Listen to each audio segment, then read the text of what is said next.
That is the Tesla Cybertruck, and you will never own one.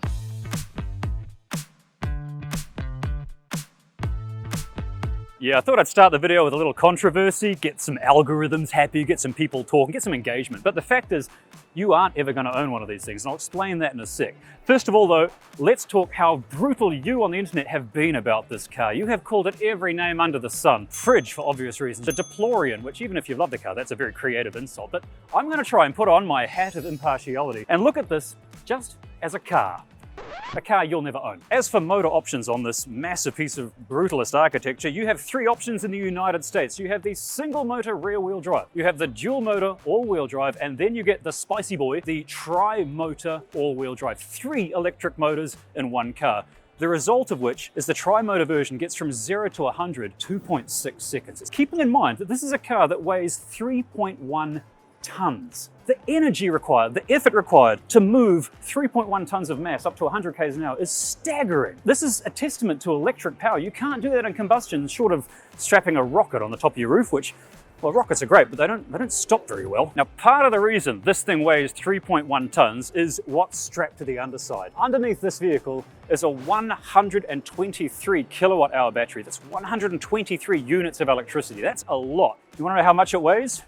720 kilograms. That's just for the battery pack alone in this vehicle, which, well, that's heavier than the first generation Mini. But despite the weight and the fact that this triangle looks like it's been pulled straight out of Minecraft, it does do 547 Ks on one charge, which is, that's pretty staggering for, well, what is basically a mathematical equation on wheels. But let us talk design. Most importantly, the exoskeleton. This thing is made with cold rolled stainless steel, which is incredibly tough. Now, I would like to use words like bulletproof, but as you've seen at the launch, it's not exactly bulletproof, or at least the glass isn't. So if you're taking this into battle, maybe make sure it's a battle with rubber bullets. Because it's stainless steel, it's going to attract fingerprints like a window in a kindergarten. So your beautiful stainless steel barbecue you've got outside, how you've got to spend 20 minutes cleaning it every Sunday before guests come over? That, but bigger. Now, I did want to show you the inside of this car, but I have to be honest, we're not allowed. No one is. No one's allowed to drive this car. Only 1 or 2 Tesla employees in New Zealand have permission to drive this thing. And that's because, if you look at the back, when it's on the road, it has trade plates. They've taken the trade plates off for now, but when Tesla New Zealand applied to have this thing given trade plates, they would have had to stipulate what it's being used for and that only Tesla employees are allowed to drive it. So unfortunately for any viewers, not going to be a full review because they're not going to let riffraff like me drive it. Don't worry though, because I have amassed an amazing collection of B-roll of this car. I'll talk about the things and then I'll just jam the B-roll in. So on the inside, the first thing you notice when you get in, well, it's very stark. If you're looking for a Rolls-Royce experience where you're going to be wrapped around and encompassed in brown leather and wood grain, it's not going to happen with this car. That's because this is designed for the sort of person that likes the style. They don't want luxury. They want something that's tough, something that looks like it can conquer Mars. On the inside, the one thing you can't help but notice is, of course, that 18.5-inch touchscreen display, which, like every Tesla, it controls absolutely everything in the car. There are no buttons, except buttons on the steering wheel, and maybe can't even see anything on the roof. There are no buttons, so everything's voice command, which is pretty good in a Tesla, as long as you're not trying to speak Te Reo Māori. Navigate to Whakapapa. Soccer-papa?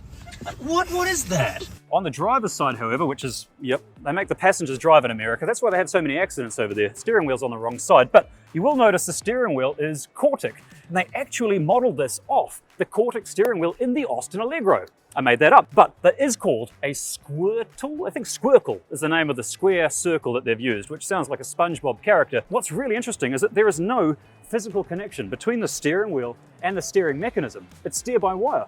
So it's just sending a signal to a motor there that turns the wheels. The good side of that is that you can do a complete full lock in 1 second. You can't do that in a traditional mechanical steering column. Next thing you'll notice is the amount of room you get. This is the apex of the triangle. You can see that's where the head height is. Now, I can't get in there to see if it can fit someone like me who is identically the same height as Andrew Garfield and Paul McCartney, 5'10". In the back, well, it looks like, this is a ridiculous review because I'm just guessing, but it looks like there's still a lot of room because the back seats do seem to be set inwards. As for the back, the tray, it has 1,591 litres of storage back here, which, I mean, in relative terms, that's a lot. Like if you put the seats down on a Hyundai Ioniq 5, it's around about the same amount of room as the back of here, and it doesn't look it looks small, but it's quite big. In fact, in realistic terms, relative terms, it's about the same size as the tray in a Ford Ranger. In fact, this is just a little bit longer, but one thing you'll notice is that it is triangular. which means that because it has this retractable louver cover, which is strong enough to stand on, believe it or not. Hat tip to Jeremy Judkins for letting me use this footage. Thanks, Jeremy, you rock. But it's strong enough to stand on, although it does get hot. But because it's a triangle, you get a fair amount of space that you wouldn't expect. It's not the most ideal use of space, because obviously a square, a rectangle is the best use of space, but keeping aerodynamics in mind, this is as close as we're going to get. Now, that being said, you can get aero covers for regular utes that are tapered down at the back. You don't typically see them because, well, they look ridiculous. One thing I should mention though on this tray is that it has a loading capacity of just 490 kilograms, which, you know, that's basically 18, 20 bags of regular sized cement. So if you're a builder, you could struggle if you want to load this up on the job site. But if you need more room, under here is a 200-litre fartment or front compartment. There is so much room in there, and it's all insulated and wrapped and all that, so you can put your luggage, put your groceries in there and have room to spare. It is cavernous. There is nothing in this car that is small. Even the tires on this thing are huge. 20-inch tires on this, 20-inch wheels, very solid looking things. They look quite off-road capable, but all the footage I've seen of these off-road hasn't been brilliant. But then again, the internet loves to make fun of this vehicle, so maybe we're just seeing skewed data. One thing that's interesting though is that it has independent or air suspension. It's pneumatic suspension, which can raise and lower. And wait till you hear the ride height. Regular electric car, maybe 18, 20 centimeters between the road and the bottom of the battery. This, fully extended, can go up to 16 inches. That is 40 centimeters. If you're not on soft sand, soft ground, you'll be able to just drive over most obstacles. Other stuff you can't see is the battery, the 12-volt battery or lack thereof. This doesn't use a traditional 12-volt battery like your car and my car at home. This has a 48-volt architecture, which is revolutionary. 48 volts means that the conductors are thinner. It's cheaper. It uses less weight, less metal, less cost.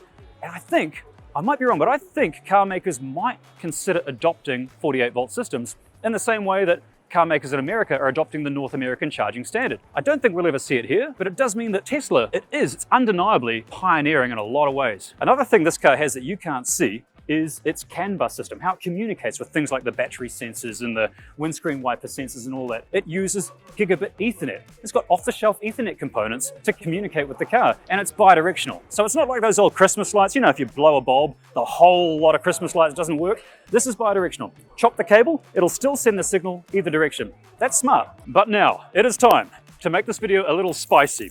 It's no secret that people on the internet, they love to hate this car. We've all seen people deride it. And let's be honest, it's not a traditionally beautiful car. I think regardless of what cars you like, we can all agree that there are some things that are just universally beautiful, like the Jaguar E-Type, the Corvette Stingray, the Mercedes Pagoda, all beautiful cars, even the MG Cybertruck, really good looking new electric convertible. This isn't. It reminds me in a lot of ways of the DeLorean DMC-12, and that's not by chance. Elon Musk was particularly enraptured by the DeLorean, and many of the design aspects of this were based on that. The thing is though, with the DeLorean, it was really, really popular for two main reasons. One, nostalgia, thanks to the likes of Back to the Future. We all love that movie, we love the car because of it, but also the DeLorean looks beautiful. Proportionally, it's perfect. Even at the worst angle of the DeLorean, it still looks good. Whereas, I don't know, even at its best angle, there's no shortage of reasons why you shouldn't buy this car. The internet's already told you 100 different reasons. But what about reasons why you should? Well, I mean, look at it. It's striking. It's imposing. If you want to rock up to your kid's school or rock up to an event and get noticed, you can't do better than the Tesla Cybertruck. Another reason is its size. It's 5.6 meters long. 5.6 meters, which means there's no shortage of space for stuff in the back. There's no shortage of space inside. There's no shortage of space in the fartment as well. Plus, most of that is due to its wheelbase. The distance between the front and the rear wheels is 3.6 meters. Like, you can almost fit an entire Austin Allegro in the space between those wheels, the front and the rear wheels. It is monstrous. Next reason is safety. It is a very safe vehicle. It just underwent its safety testing in America and it got top marks in its class. Good boy, Tesla, well done. Next reason is user interface. If you drive a Tesla, you'll know what I'm talking about. If you're watching this in America and you have full self-driving, you know what I'm talking about. The technology in Teslas is still industry leading. Whether you like or don't like the company, you can't deny that the software and hardware in these cars is striking. If you get the chance to experience full self-driving in America, you will be astounded. It can come to a stop, it can give way, it can navigate roundabouts brilliantly, as good as a typical human can, within reason. Of course, we're always going to see outliers on the internet, but in general, the user interface and the technology in these cars makes them worth purchasing alone. And lastly, one last reason you might want to buy the Cybertruck, good lord, that is a sharp corner, is vehicle to load. Finally, Tesla has made a car with vehicle to load, which in many cases is a bit of a deal breaker because the size of this battery, 123 kilowatt hours, being able to take mains power out of the car means that if you have a climate-related disaster, you can power your house, your toaster, your freezer, your fridge, and all that for weeks and weeks and weeks until your power comes back on. You can't do that with a gas car. It'll just go and go and go. If you want to go one better, plug your Cybertruck into your solar panels. I just had solar installed on my roof, and I gotta say, I am never going back. I mean, I charge my cars for free. And you can do it too. If you can't, the next best thing is sign up today to Ecotricity at ecotricity.co.nz. It is New Zealand's only certified climate positive electricity provider. What are you waiting for? Clean, cheap, renewable electricity delivered right to your sockets or your car. But let's be honest, all of those pros that I just mentioned have about as much value as me on Tinder because you can't buy one and you never will. And I'm going to explain now why. There are some reasons that are mostly legislative and can be changed. There are some that are absolute nonsense, and there are some that are really genuine reasons why we're not likely to ever see this in New Zealand.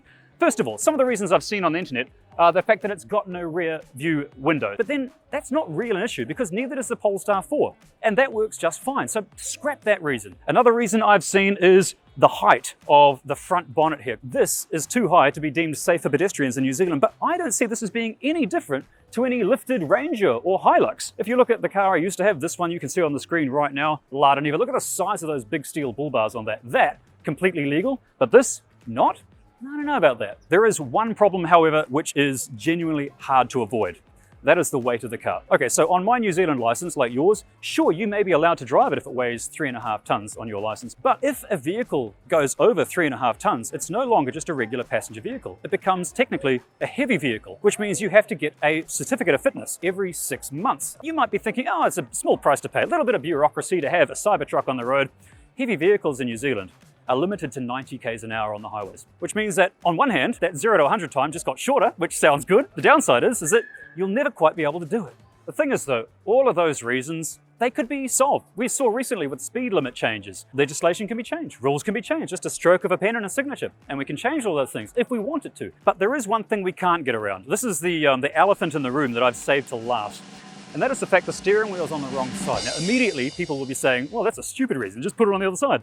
It's not that easy. To move the steering wheel to that side requires quite a lot of effort, a lot of engineering, even though there's no physical connection. Still a lot of effort. At some point in the process of manufacture, you're gonna have to move into a separate design line, a separate production line, or a separate production hall in order to put the steering wheel on the correct side. And that's all doable, absolutely doable, but it costs money. And this is where we come to the crux of the problem. And if you have reservations for one of these right now, or you're interested in buying one, I'm gonna break your heart a little bit, and I think you kind of know this is coming. They can't make the Model S in right-hand drive. They can't make the right-hand drive version of the Model X competitive. What chance does this honestly have? I mean, sure, they could do it in a limited production run, but would you, Joe Blogs watching this right now, would you pay 250 to 300,000 New Zealand dollars for a specialist right-hand drive version of that? Maybe there will be some people adamantly writing in the comments. The fact is, even if you can afford $300,000 on a car, you're probably not likely to spend it on this. Be honest with yourself. If you had $300,000 and you had to buy a car today, you'd probably buy something with a guaranteed lack of devaluation. Would you really invest it in a Cybertruck? Take that risk? Most wouldn't. Which does beg the question, why is it here? Why is this car even here? You can't buy it. You won't ever be able to buy it, most likely. So what's it doing here? And I guess in the most anticlimactic way I could end this video, I can say, that's a good question.